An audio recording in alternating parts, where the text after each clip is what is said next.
Spirit Wahidin. Sebelum pembelajaran hari ini, mari kita berdoa menurut agama dan keyakinan kita masing-masing. Doa dimulai. Doa selesai. Pada pertemuan sebelumnya, kita sudah mempelajari tentang momen gaya dan momen inersia. Yang intinya, 1. Momen gaya atau torsi adalah penyebab benda mengalami gerak rotasi. Yang persamaannya TO sama dengan F kali R. Kedua, benda yang mengalami gerak rotasi cenderung mempertahankan gerak rotasinya.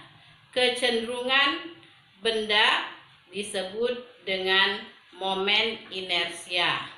Momen inersia sebuah partikel dirumuskan I sama dengan mR pangkat 2. Pada pertemuan kita hari ini, Ibu akan menjelaskan tentang momentum sudut dan impuls sudut serta hukum kekekalan momentum.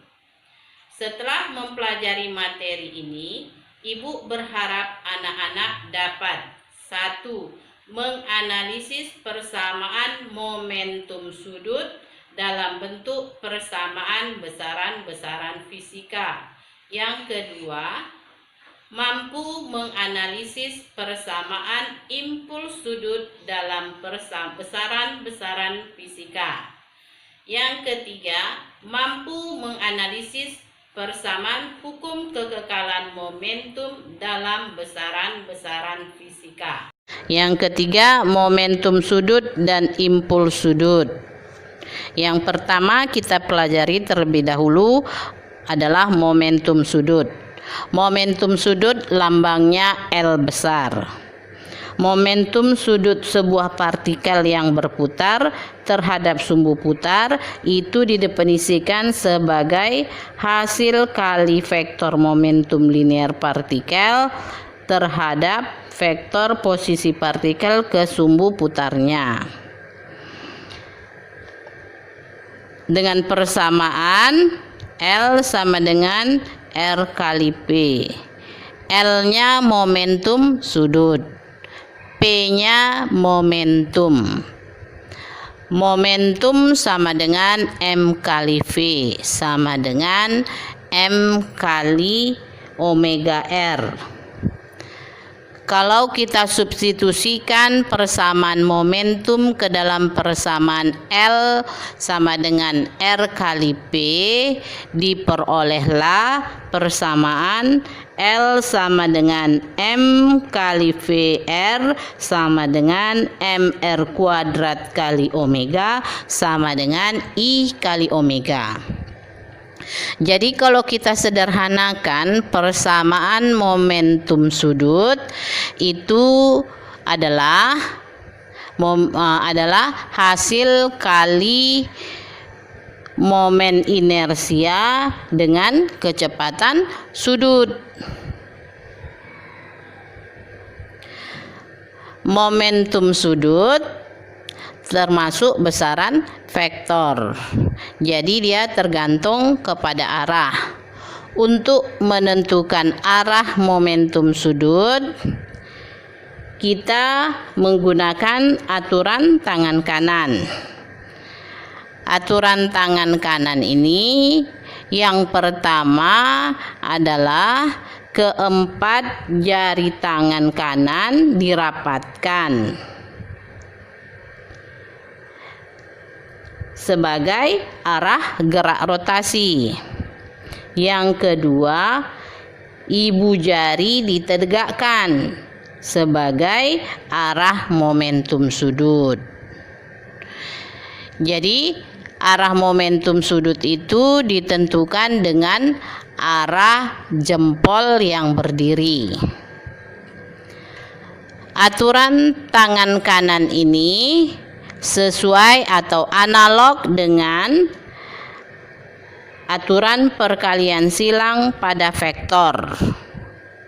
Aturan silang pada vektor, ini sudah kita pelajari di kelas 10 semester 1. Nah, yang kedua adalah impul sudut. Impul sudut itu adalah hasil perkalian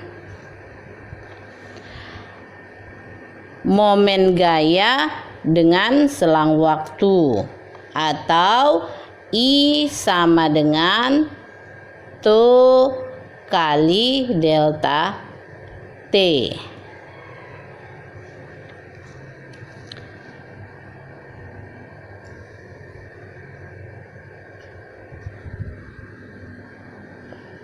Baru yang berikutnya yang keempat, yaitu hukum kekekalan momentum. Hukum kekekalan momentum ini menjelaskan hubungan torsi dan perubahan momentum sudut. Artinya, gerak rotasi pada benda tegar yang tidak mendapatkan torsi dari luar momentum sudut selalu tetap.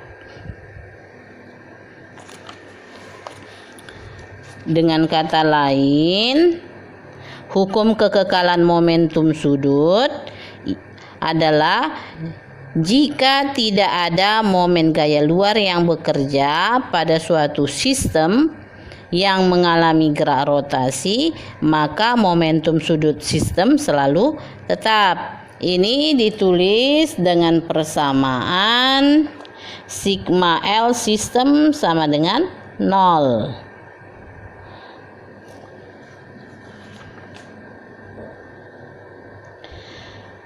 Nah, coba kalian lihat layar.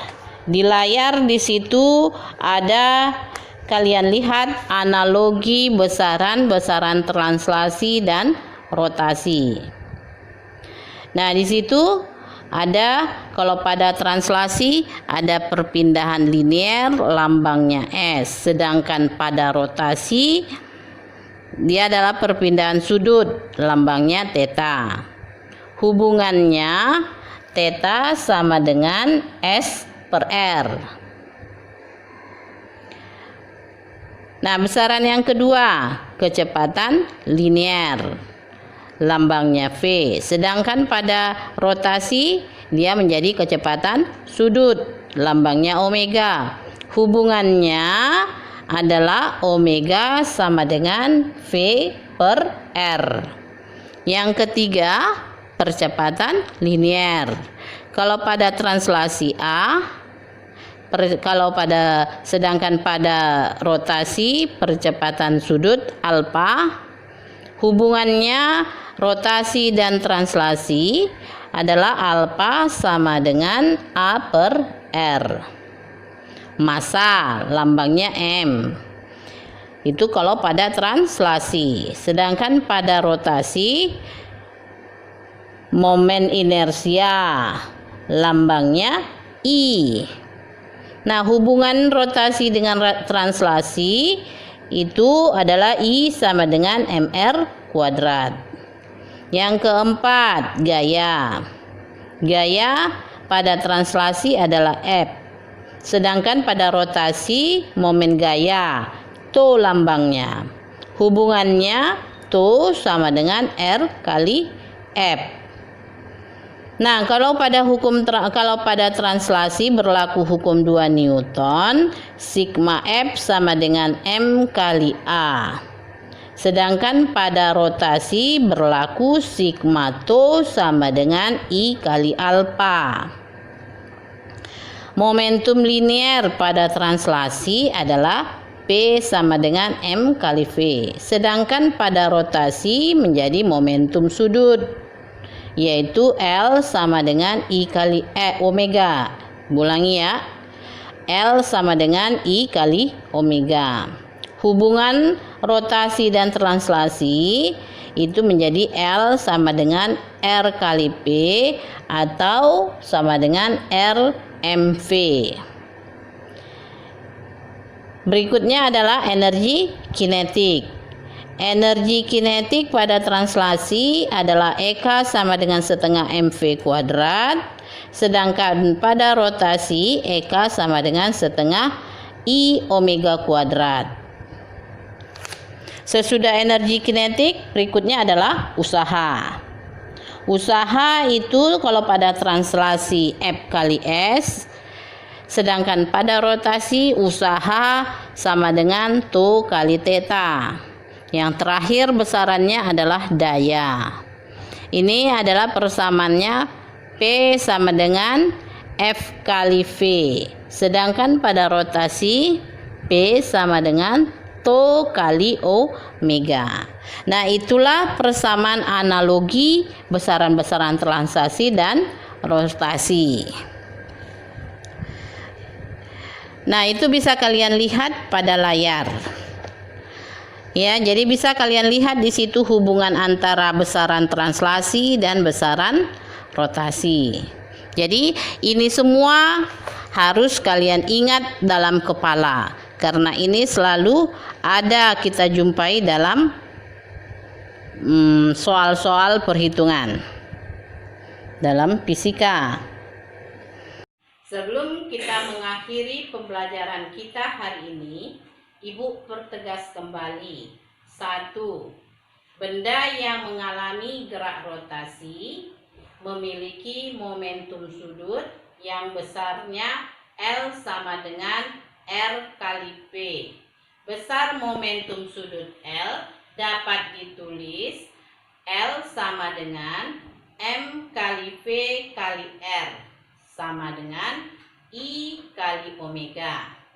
Yang kedua, impuls sudut adalah hasil perkalian momen gaya dengan selang waktu. Yang ketiga, pada benda yang bergerak rotasi memiliki hukum kekekalan momentum. Persamaannya L1 sama dengan L2. Demikianlah pembelajaran kita hari ini.